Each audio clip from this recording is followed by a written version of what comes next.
2월 3일 새 생명의 아침입니다. 다 함께 기도하겠습니다. 살아계신 주님, 새 아침 새 날을 허락해 주심을 감사합니다. 주님, 이 새벽 우리의 삶을 주님의 눈으로 보시며 우리를 부르시는 주님의 음성에 반응하게 하셔서 죄인된 우리를 고치시는 주님의 손길 앞에 즉각적으로 순종할 수 있도록 주여 은혜를 베풀어 주옵소서. 감사합고 살아계신 예수 그리스도의 이름으로 기도하옵나이다. 아멘. 오늘 우리에게 주시는 하나님의 말씀은 마가복음 2장 13절로 17절 말씀입니다. 예수께서 다시 바닷가에 나가심에 큰 무리가 나왔거늘 예수께서 그들을 가르치시니라. 또 지나가시다가 알페오의 아들 레위가 세관에 앉아 있는 것을 보시고 그에게 이르시되 나를 따르라 하시니 일어나 따르니라. 그의 집에 앉아 잡수실 때 많은 세리와 죄인들이 예수와 그의 제자들과 함께 앉았으니 이는 그러한 사람들이 많이 있어서 예수를 따름이러라. 바리새인의 서기관들이 예수께서 죄인 및 세리들과 함께 잡수시는 것을 보고 그의 제자들에게 이르되 어찌하여 세리 및 죄인들과 함께 먹는가? 예수께서 들으시고 그들에게 이르시되 건강한 자에게는 의사가 쓸데없고 병든 자에게라야 쓸데 있느니라. 나는 의인을 부르러 온 것이 아니요 죄인을 부르러 왔노라 하시니라. 아멘. 저는 오늘 이 본문으로 예수님의 부르심에 반응하라는 제목으로 하나님의 말씀 나누도록 하겠습니다. 예수님께서 중풍병자를 고치신 후에 다시 길을 나서십니다. 오늘 본문은 아주 평범한 장면으로 시작하고 있습니다. 14절에 또 지나가시다가. 그러나 이 지나가심 속에는 결코 우연이란 없습니다. 예수님의 걸음은 언제나 목적이 있고 예수님의 시선은 언제나 한 사람을 향해 있기 때문이죠. 오늘 본문 가운데 주시는 첫 번째 교훈은 모든 것을 보시는 예수님께 반응하라는 것입니다. 14절 말씀입니다. 또 지나가시다가 알페오의 아들 레위가 세관에 앉아 있는 것을 보시고 그에게 이르시되 나를 따르라 하시니 일어나 따르니라. 그는 바로 알페오의 아들 레위였습니다. 사람들은 레위를 세리로만 보았습니다. 그는 지금 세관에 앉아 있었습니다. 당시 유대인들은 세리를 어떻게 바라보았을까요?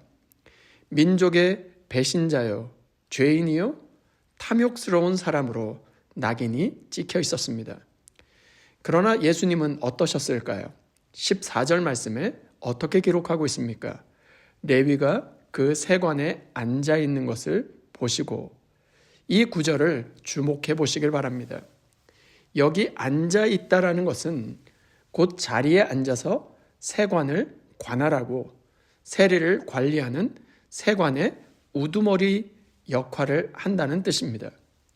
레위는 세무 일을 지금 관장하고 있고 지금으로 말하면 세무 서장 격인 것입니다. 예수님의 눈에는 이런 레위가 어떻게 보였을까요? 스스로는 남부러울 것이 없이 번듯하게 살아간다고 생각하고 있을지 모르겠지만 예수님은 그의 직업만을 보지 않으셨습니다. 그의 마음속 깊은 곳에 있는 공허함, 외로움, 사람들로부터 철저히 단절된 영혼의 상태를 보신 것입니다. 레위는 지금 세관에 앉아 있습니다. 이 말은 단순히 쉬고 있다는 뜻이 아닙니다. 그 자리에 뿌리 내리고 그 삶에 익숙해져 있다는 것이죠. 어쩌면 레위에 앉아있는 모습은 오늘 우리의 모습은 아닐까요? 세상 속에서 열심히 살아가고 있지만 마음 한켠은 텅 비어 있는 바로 그 삶 말입니다. 레위는 예수님이 자신을 쳐다보고 계신지도 모른 채 지금 돈 계산하기에 바빴습니다. 오늘은 얼마나 남겨야 하나? 이 돈은 어떻게 챙기면 좋을까 하며 분주한 시간을 보내고 있었습니다. 그런데 주님이 그 모든 것을 보고 계셨습니다. 그리고 예수님께서 그를 향해 단 한마디를 던지십니다. 나를 따르라. 설명도 없습니다. 조건도 없습니다. 과거를 따져 묻지도 않으셨습니다. 그리고 레위는 반응합니다. 일어나 따르니라. 예수님의 부르심 앞에 레위는 계산하지 않았습니다. 모든 계산을 내려놓고 머뭇거리지 않았습니다. 즉각적으로 반응했습니다. 오늘 이 새벽 예수님께서 우리의 삶의 자리를 보고 계십니다. 우리의 마음도 보고 계십니다. 중요한 것은 우리가 그 부르심에 어떻게 반응하는가입니다. 우리의 삶의 모든 것을 보시는 주님께서 나를 따르라 하시는 그 부르심 앞에 즉각적으로 일어나 따르니라. 일어나 주님을 따르는 복된 하루가 되실 수 있기를 주님의 이름으로 축원합니다. 두 번째 교훈은 죄인을 부르시는 예수님께 반응하라는 것입니다. 15절과 16절 말씀입니다. 그의 집에 앉아 잡수실 때 많은 세리와 죄인들이 예수와 그의 제자들과 함께 앉았으니 이는 그러한 사람들이 많이 있어서 예수를 따름이러라. 바리새인의 서기관들이 예수께서 죄인 및 세리들과 함께 잡수시는 것을 보고 그의 제자들에게 이르되 어찌하여 세리 및 죄인들과 함께 먹는가? 레위는 예수님을 따르는 것으로 끝나지 않았습니다. 그는 예수님을 자신의 집으로 초대했습니다. 그리고 그 자리에는 많은 세리와 죄인들이 모였습니다. 예수님은 그들과 함께 앉아 식사를 하기를 시작하셨습니다. 당시 유대 사회에서 함께 식탁의 교제를 나눈다는 것, 그것은 단순한 식탁 교제가 아니었습니다. 관계를 맺는 것이었고 한 편이 되는 것이며 한 가족이 되는 것입니다. 그래서 바리새인들은 분노하기 시작했습니다. 어찌하여 세리 및 죄인들과 함께 먹는가? 이 말씀 가운데 15절과 16절에 거듭 반복되고 있는 단어가 무엇입니까? 죄인이라고 하는 단어입니다. 예수님과 세리가 함께 식사하는 행위를 어떻게 죄인과 함께 식사를 하는가? 이렇게 이야기했죠. 참 아이러니한 것은 죄인이라고 하는 정의를 누가 내리고 있습니까? 다른 이가 아닌 바리새인들이 내리고 있습니다. 오늘 우리는 어떻습니까? 사람들의 평가에 민감하고 우리 또한 또 다른 사람들을 판단하지 않습니까? 그러나 사람들의 평가에 낙심하지 마시길 바랍니다. 흔들리지 마시길 바랍니다. 오직 예수님께 집중하시길 바랍니다. 레위인을 보시던 그 인자와 사랑의 눈빛으로 예수님은 오늘 우리의 삶을 살펴보고 계십니다.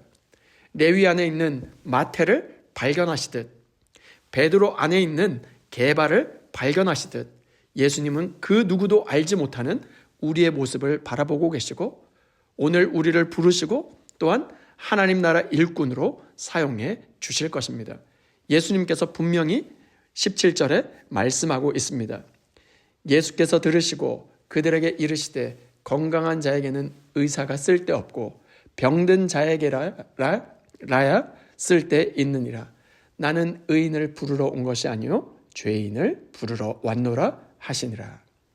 이 말씀은 충격적인 선언입니다. 예수님은 죄인을 피하지 않으십니다. 또한 죄인을 멀리하지도 않으십니다. 오히려 죄인을 찾아오십니다. 예수님은 모든 병이 나아지면 나에게 오라, 깨끗이 씻은 다음 오라, 그렇게 말씀하지 않으셨습니다. 있는 그대로의 모습 그대로 나에게 오라는 것입니다. 이것이 바로 복음입니다. 주 안에 사랑하는 여러분, 우리가 예수님 앞에 설 수 있는 이유는 우리가 의로워서도 아니요, 우리가 깨끗해서도 아닙니다. 우리가 거룩해서도 아닙니다. 병든 자이기에, 죄인이기에, 은혜가 필요하기에 예수님께 나아갈 수 있는 것입니다. 그리고 오늘 예수님께서 말씀하십니다. 나는 죄인을 부르러 왔노라. 나는 너를 부르러 왔노라. 이 부르심 앞에 숨지 마시고 변명하지 마시고 뒤로 물러서지 말고 믿음으로 반응할 수 있는 저와 여러분 모두가 될 수 있기를 주님의 이름으로 축원합니다. 이 시간 받은 말씀과 공동의 기도 제목으로 함께 기도하겠습니다. 첫 번째, 오늘도 우리의 자리와 형편을 모두 보시는 예수님의 부르심 앞에 즉각적으로 반응하며 순종의 걸음을 내딛게 하옵소서. 두 번째, 죄인을 부르러 오신 예수님의 은혜를 붙들고 정죄가 아니라 회개와 믿음으로 주님을 따르는 하루가 되게 하옵소서. 세 번째, 화요일은 환우들을 놓고 기도하는 날입니다. 암과 각종 질병으로 고통하는 환우들을 친히 찾아가 주셔서 주의 능하신 손으로 만지시고 치료와 회복과 구원의 은혜를 부어 주옵소서. 공도의 기도 제목과 각자의 기도 제목을 주님께 올려드리며 함께 기도하겠습니다.